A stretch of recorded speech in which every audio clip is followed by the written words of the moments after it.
My Adventures with Superman is peak cinema. It's easily some of the best Superman content we've gotten in years. I didn't really know what to expect when going into it. A lot of Superman media has been really jaded and devoid of what I feel like makes the character endearing and relatable, so watching this was a nice return to form.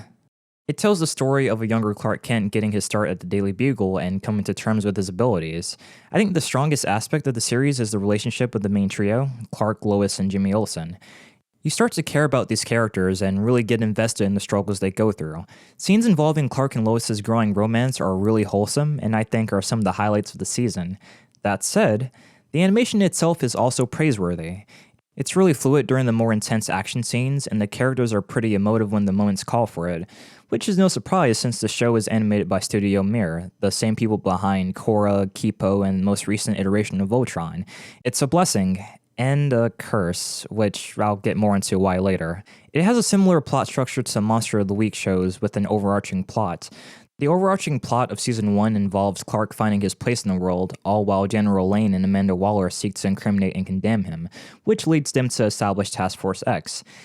It's not trying to be this groundbreaking story or anything, but I do appreciate how it's not overly dire. There's melodrama, but there's enough fun and optimism that I feel balances it out. Not sure if this is a hot take or whatever, but I don't really like the character designs of the villains in the show. They really put a lot of emphasis into these mechanical, militarized armors, which makes a lot of these guys look bland and uninteresting. I mentioned before about how Studio Mir's involvement here is a blessing and a curse. To further explain, although they do great animation work, I feel like a lot of their designs have same face syndrome. Like, if you show me this picture of Parasite out of context, I would just think it's Zarkon from Voltron. And this guy here is meant to be Slade Wilson, aka Deathstroke. You can tell by the hair swoop over his eye, and nothing else.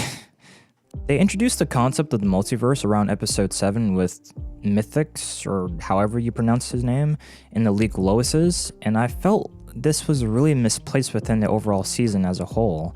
I'd much prefer if they saved this for season 2, which is confirmed at this point. Outside of that stuff, I still really like the show. It understands what makes Superman such a fun and unique character to people. He's a good person, always trying to do the right thing despite the world around him. It's okay to have a non-brooding, more lighthearted take that goes back to the roots of the character, and for that alone, this series is definitely worth the watch.